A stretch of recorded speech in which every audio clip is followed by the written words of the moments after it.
Life Audio. The Bible Study Podcast, episode 911. Today, the Bible Study Podcast continues a study of the book of Luke with the completion of chapter 1.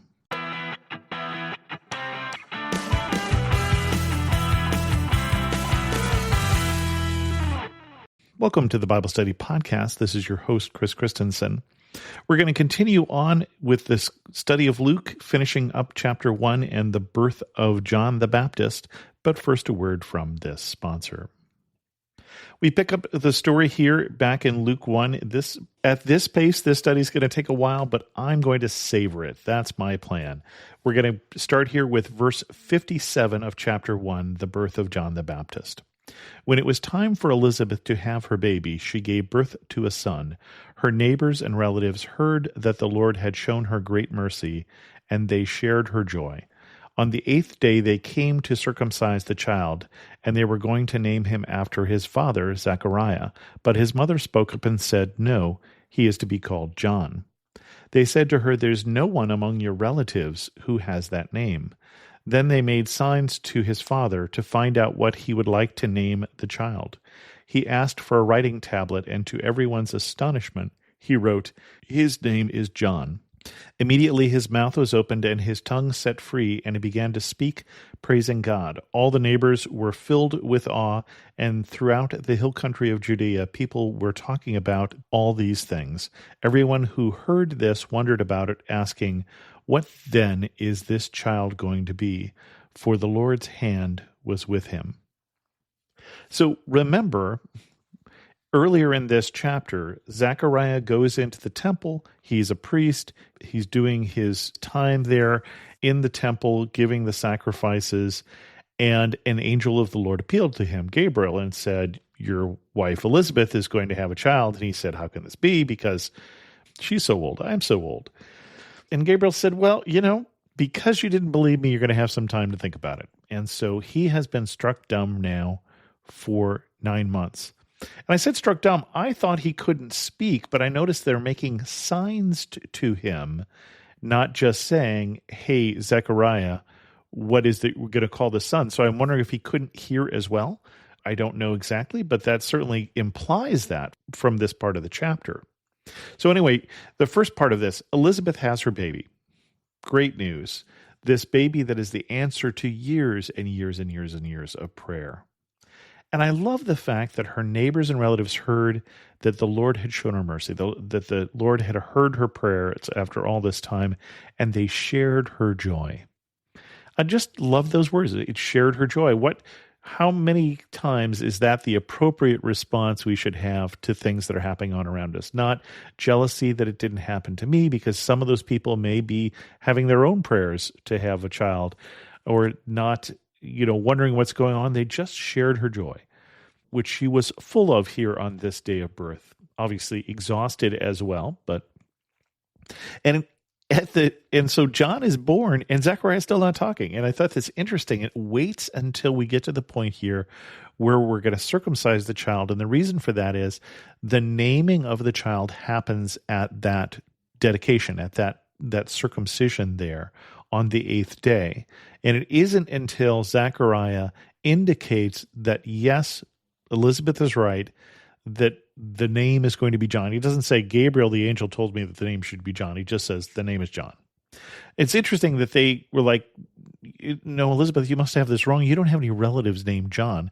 Apparently, that's a big part of the naming, is you're naming somebody after a relative, which, I wonder about my parents who named me Chris Christensen, and I always question the wisdom of that name. That it has occasionally caused me grief. People have a hard time believing my name is really Chris Christensen. And their answer was always, well, nobody in the family had used the name Chris. To which my response was usually, "Did you think why?" But they named me that anyway, and I lean into it at this point. In fact, my license plate says Chris 2X, Chris 2 times. I just explained that my father stutters. But John here is not a name in his family either. It is not the name that they expected. They were just going to, and it's interesting, apparently people were going to name the child.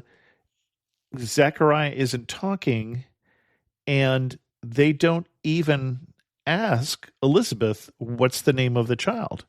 There's something really weird going on and very different from my experiences here. So on the fifth day they came to circumcise, they were going to name him after his father Zechariah.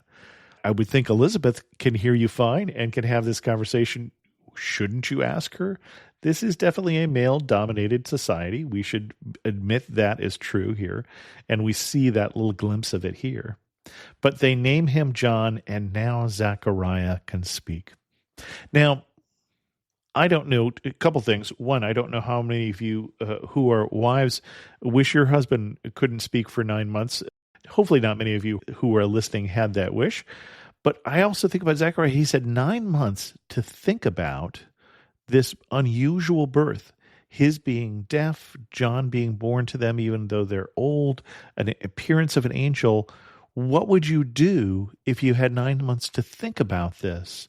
And I think our answer here is in the end of this chapter, which we call Zechariah's song.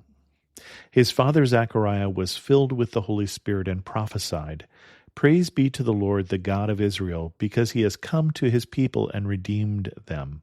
He has raised up a horn of salvation for us in the house of his servant David, as he said through his holy prophets of long ago, salvation from our enemies and from the hand of all who hate us, to show mercy to our ancestors and to remember his holy covenant, the oath he swore to our father Abraham, to rescue us from the hand of our enemies, and to enable us to serve him without fear, in holiness and righteousness before him all our days.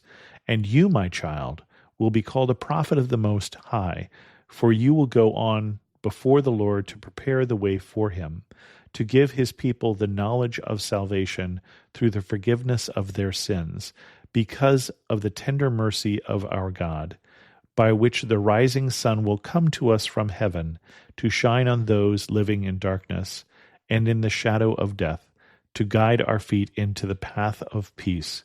And the child grew and became strong in spirit, and he lived in the wilderness until he appeared publicly to Israel. And so Zechariah's song, this very memorable thing that he says once he can finally talk, I wonder if he's been thinking about this for a while, or if it's just this instantaneous filling with the Holy Spirit in this prophesying. Some things in there. So the first part of this here is not talking about John. It's talking about someone else. Praise be to the Lord, the God of Israel, because he has come to his people and redeemed them. To redeem means to buy out of bondage. He raised up a horn of salvation. A horn here symbolizes a strong king. So God is bringing a king in the house of his servant David. Now, Zechariah was probably home when Elizabeth had this visit for a few months long from Mary, and this reaction from John in Elizabeth's womb, and this prophecy from Elizabeth that Mary was going to be bearing this child that we're talking about here, this king who is coming, that has been proclaimed by the prophets from long ago, salvation. And this is interesting here. There are verses in the Old Testament that talk about the coming of the Messiah, and there are verses that talk about the suffering Messiah, the Messiah who will suffer for our sin, and then there are verses that talk about the conquering king. Zechariah's song leans more into the latter than it does into the former, right? Salvation from our enemies, rescue from the hand of our enemies, to enable us to serve him without fear, that it's someone who's going to take our fear away. So I think Zechariah may not understand the whole meaning of Jesus coming. We know that we've been waiting for Messiah. We don't necessarily understand what that means yet. But Messiah is coming, and you, my child, John, you are the one who's going to be the prophet. You are the one who's going to prepare the way to give the people the knowledge of salvation through the forgiveness of sins, to let them know that they can be saved by being forgiven from the sins that they have, because God is tender, because God has mercy, and you will guide our feet into the path of peace. And what a wonderful prayer it is for the people of God to pray that he would guide our feet into the path of peace. That is what Zechariah saw the purpose of John, And that is part of what I think our purpose is as well, the path of peace, and to be walking that and to be instruments of that peace around us. And with that, we're going to end this episode of the Bible Study Podcast. And we actually made it through chapter 1. We have many more chapters to go. So come back next week. If you have any questions, send an email to chris2x@gmail.com, Chris 2 times, or better yet, leave a comment on this episode at thebiblestudypodcast.com.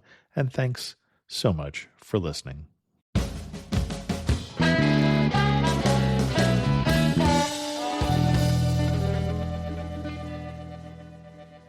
I want to take just a second to thank the team at Life Audio for their partnership with us on this podcast. If you go to lifeaudio.com, you'll find dozens of other faith-centered podcasts in their network. They've got shows about prayer, Bible study, parenting, and more. You're fearfully and wonderfully made. God looks at your heart, not your jean size. Do you know the verses, yet still stress over your body? Oh, I get it. I was raised in church, but I struggled with food, eating disorders, and my body for decades. I'm Heather Creekmore, host of the Compared to You podcast, where we talk about all things body image and comparison from a biblical perspective. We get real about the pressure to focus on appearance in a culture where looks seem to matter most. Whether you're wrestling wrinkles or battling the scale, Compared to You is the show for you. You'll laugh a little and be encouraged a lot. If you're ready to stop comparing and start living, visit lifeaudio.com to listen and subscribe.